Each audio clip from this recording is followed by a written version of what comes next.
Merry Christmas. My name is Kyle Roberts, and I'm the Executive Director of the Congregational Library and Archives.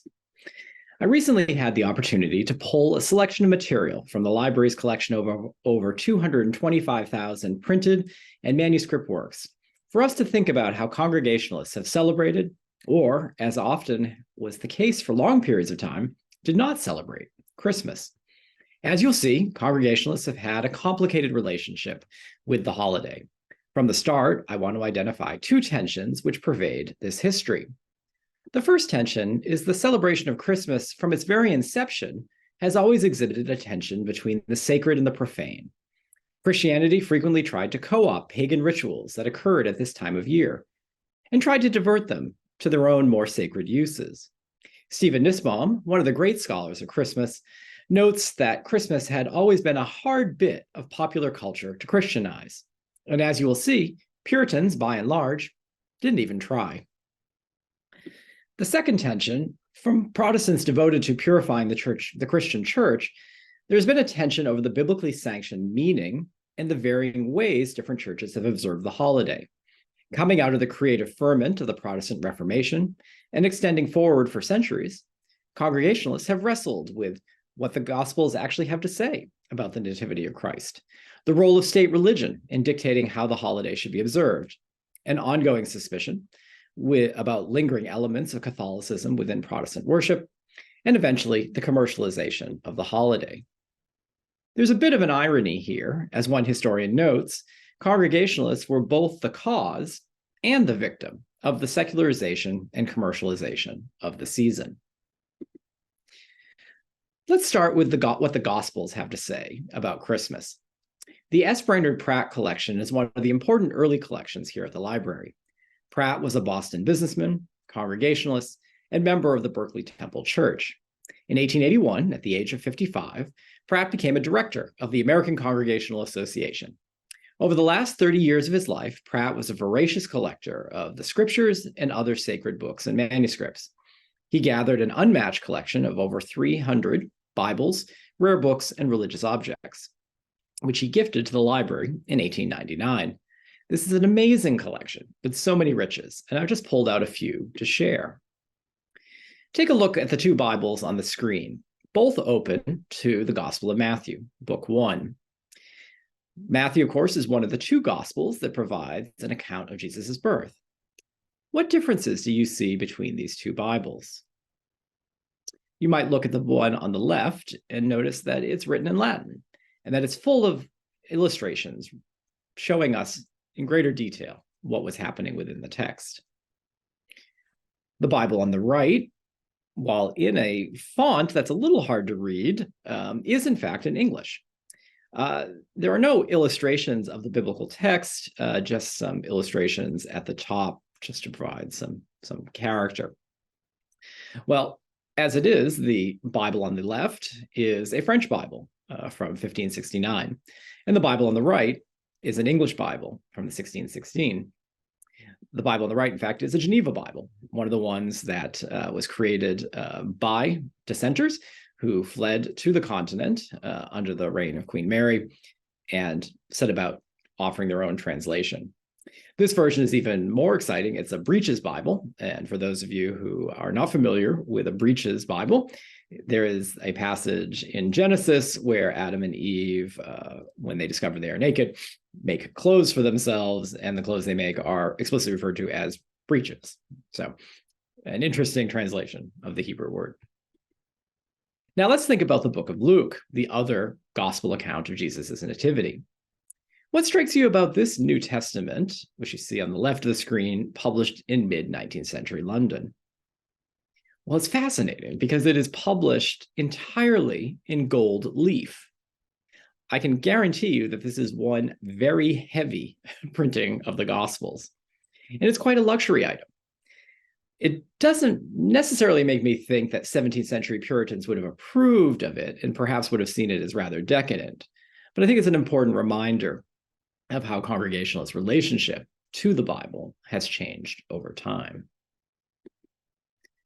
Early Christians, believing that the second coming was imminent, did not celebrate Christmas or represent the birth of Jesus as something that was important to mark. The Roman Church began to celebrate a feast of the Nativity on December 25th, at some point in the 4th century. They did it to coincide with the pagan celebration of Saturnalia, and to hopefully supplant it. Saturnalia is a typical pagan celebration, usually celebrated with feasting, gambling, gift-giving, and a carnivalesque atmosphere. And even from the very beginning, this combination of a raucous pagan party with a somber religious overtone was looked on with suspicion by religious leaders.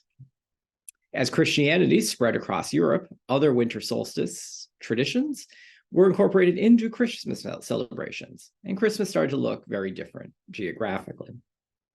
Why don't we look at what Christmas looked like in 16th century England?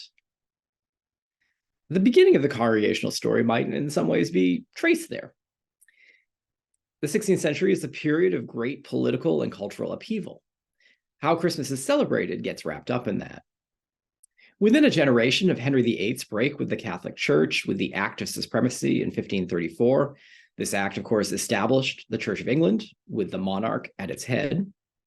Some Protestants, like Thomas Cartwright, were concerned that the Church of England had not purified Christianity enough. Cartwright and other purifiers, Puritans, began meeting secretly in London. They had concerns about the Book of Common Prayer, the ongoing use of the sign of the cross, and even vestments. They believed that the Church of England had not gone far enough, that a cleaner break was needed.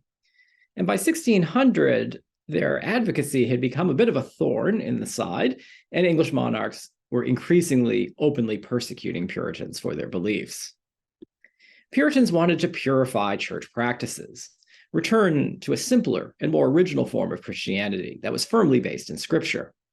This led them also to want to reform popular culture, especially Christmas, by application of biblical principles. For example, Reformed Protestants rejected the yearly cycle of holy days that marked the late medieval church in favor of a view of sacred time focused upon weekly Sunday worship. Any religious observance not explicitly commanded in the Bible was to be rejected. This, of course, included Christmas. For Puritans found no scriptural justification for the celebration of Christmas itself, or that even December 25th was the date of Jesus' birth. They took aim not just at popular folk culture, but also at the Church of England. Puritans pushed back against an Elizabethan church they felt was only half reformed. As Conrad Russell has memorably noted, it was a church that looked Catholic and sounded Protestant. William Prynne's denunciation of evils of the period in Histriomastic from 1633 is indicative of their fears. And let me channel my best William Prynne. When our Savior was born into the world at first, we hear of no feasting, drinking, healthing, roaring, carding, dicing, stage plays, mummeries, masks, or heathenish Christmas pastimes. Alas, these precise puritanical angels, saints, and shepherds, as some I fear account them, knew no such pompous pagan Christmas courtships or solemnities, which the devil and his accursed instruments have since appropriated to his most blessed nativity. Let's just say these words didn't land very well among the aristocracy or the monarchy. Prynne was fined £5,000, imprisoned, had his ears clipped, and was branded on the cheeks for seditious libel during the time of Charles I for expressing these views. But with the onset of the English Civil War in 1642, Puritans brought their objections to the observance of Christmas to a head. In 1642, they outlawed seasonal plays. 1644, they declared Christmas a day of penance. 1652, they outlawed any observance of the holiday at all. Urban centers, they found, were easier to clamp down upon, but traditional ways of celebrating Christmas persisted in rural areas. Let's jump across the ocean. What does Christmas look like in North America in the early years of English colonization? In 1620, Mayflower pilgrims spent their first Christmas working, building the first house for common use to receive them and their goods. They were frankly too busy to have time to celebrate. The following year, William Bradford recorded in his diary, "On the day called Christmas Day, the governor called them out to work, as was used. But the most of this new company excused themselves and said it went against their conscience to work on that day. So the governor told them that if they made it matter of conscience, he would spare them till they were better informed. Later, he found them in the street at play, openly, some pitching the bar, and some at stool ball, and such like sports. So he went to them and took away their implements, and told them that this was against his conscience, that they should play and others work. If they made the keeping of it a matter of devotion, let them keep it in their houses. But there should be no such gaming or reveling in the streets. Since which time, nothing hath been attempted that way, at least openly. The Pilgrims at Plymouth and the Puritans in Boston did not often agree on much, but they did share a similar distaste for the celebration of Christmas. If it was to be observed at all, it is to be a quiet, pious reflection at home that does not interfere with normal day-to-day. British North American colonies, of course, did not only have separatists like the Puritans and the Pilgrims living within them. So there were others there trying to keep Christmas in the manner to which they had been accustomed in England. In 1659, the keeping of Christmas was outright banned in Massachusetts Bay Colony for preventing disorders arising in several places within this jurisdiction, by reason of some still observing such festivals as were superstitiously kept in other countries, to the great dishonor of God and offense of others. It is therefore ordered that whosoever shall be found observing any such day as Christmas or the like, either by forbearing of labor, feasting, or any other way, upon any such account as aforesaid, every such person so offending shall pay for every such offense 5 shillings as a fine to the county. Well, 5 shillings is about $50 today. So I don't know how they were counting it. If it was, 5 shillings per carol, it could add up pretty quickly. Starting in 1659, shops in the Massachusetts Bay Colony were required to be open. Public, municipal, and government buildings were running. The courts were open. And sometimes those individuals were fined for celebrating a little bit too hard. Following the restoration of the Anglican monarchy in 1660, the English returned to celebrating Christmas again. Many of the Puritan laws were pushed aside.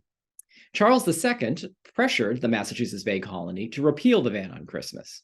In 1681, they did, but Puritans remained not terribly keen on Christmas, and it became one more source of tension between Puritan Bostonians and English Anglicans. Now, the presence of music has been read into the original gospel story. The angel's announcement of Jesus' birth to startled shepherds, the good tidings of great joy, followed by a multitude of the heavenly host praising God and saying, "Glory to God in the highest, and on earth peace, goodwill towards men," has been read as a justification for music at the original nativity and for performing and for celebrating ever since. As scholar Tova Lee Choate notes, composing and performing music for the Christmas season was a way to retell and participate in the drama of the biblical story, to increase the season's festivity through songs of joy and mirth, and to reflect on the feast's personal significance and interpret its theological meanings. Bach's Christmas Oratorio and Handel's Messiah are early 18th century examples of this move to marry the biblical text and teachings with awe-inspiring music. We have in our collections a copy of the program for what is likely only the second performance of the Messiah by the Handel and Hayden Society here in Boston, now a beloved tradition. So what do you think was the original congregational hymn? Well, scholars think that it is what you see on the screen here. It is Isaac Watts' 1719 translation of the 98th Psalm, Joy to the World. This is a work that's in our collection, and we appear to have a first edition of this printing. The accompanying music that you could sing the Psalms to is located, pasted in at the beginning of the work.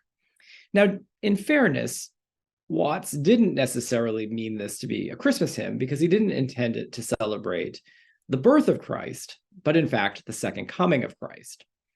But given the way that it has become central to the Christmas repertoire, I think we can keep it in. Christmas music took two forms in the 18th and 19th centuries. from which you can see in a sampling of materials from our collection. One was of a more scriptural or serious nature, sung in churches and maybe through the streets to usher in Christmas morning. These are the hymns. The other was of a more convivial nature, adapted to the season of feasting and carousing, where revelry of all kinds, eating and drinking, dancing and processions, caroling, gambling, mumming and pageantry took place. These, of course, are the carols.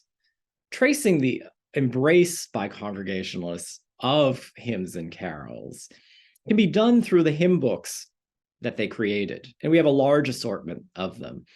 We pulled out recently the 1853 hymn book of the General Association of Connecticut, and that association is one of the oldest ecclesiastical associations in the country. There are about 5 Christmas songs in that, and they are not grouped together. They are scattered throughout the volume. We also pulled out another old favorite, and that's the Pilgrim Hymnal. I think there was a time in the 20th century where you'd be hard-pressed to go into a Congregational church and not see one of those red or green or blue Pilgrim hymnals sitting on a rack or on a shelf under the seat in the pew in front of you. By the time the Pilgrim Hymnal was published in the early 20th century, Christmas hymns had arrived, and they had their own section within. So how do Congregationalists go from December 25th isn't even the real Christmas, according to the Bible, to the sorts of celebrations we might recognize today? Things start to shift in the late 18th and early 19th centuries as communities mature and diversify. By the 1820s, we see expanding commerce, and in the 1840s, we have greater networks of roads and railroads and a national mail service to connect people, which allows for the increased sharing of traditions from other cultures. Evangelicalism shaped a more domesticated version of Protestantism, where religion was something really more for the domestic sphere, and women took charge of the religious and moral instruction of children to make the home a refuge from the secular world of commerce. There was a greater emphasis on children in general, which leads to a greater emphasis on the child Jesus, and on Christmas as a home celebration. This is the point at which Christmas becomes more of a children's holiday rather than that raucous adult party that the Puritans were so concerned about. But there does remain a lingering conviction that popular forms of celebration, common patterns of leisure, and the bountiful round of holy days were bad for business and maybe bad for society. Christmas is not actually made an official holiday in Massachusetts until 1856, and often schools in the area remained open on Christmas Day well into the 1870s. I want to end by thinking a little bit about gift giving.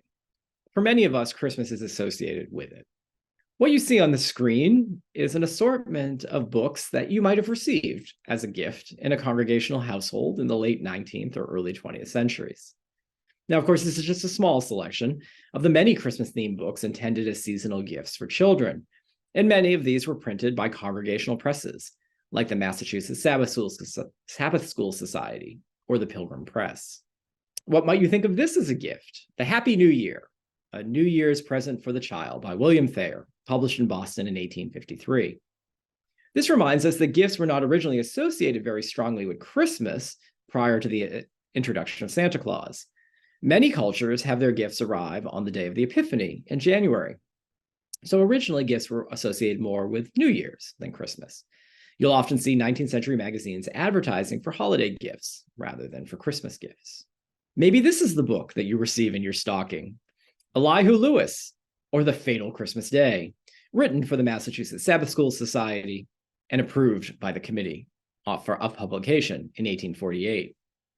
All right, this might feel a little morbid, but I think it's important to place it in the appropriate historical context, in which death is a fact of life and a common theme for children's literature. It's reflective of a deep concern that parents had for their children and their well-being, which meant their eternal salvation. Life was fragile, as many people were all too aware, and so getting right with God ahead of time was of the utmost importance. You never know when the ice is going to break when you're out skating.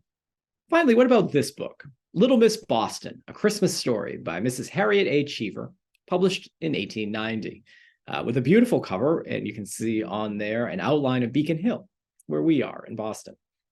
This is a story of Christian charity. Little Miss Boston is an orphan named Tid, who's introduced to Christmas by a kind religious woman who lives just down the street from the Congregational Library.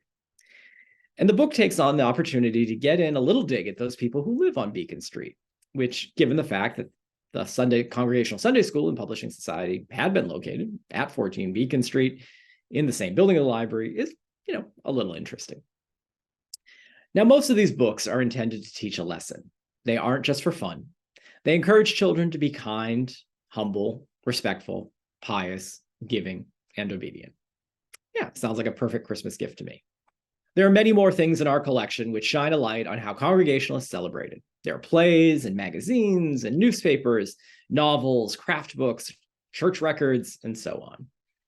But we need to leave something for future programs and for you to come back and research. Please have a very Merry Christmas. I look forward to seeing you in 2024, either in person at 14 Beacon or through the magic of Zoom. Take care.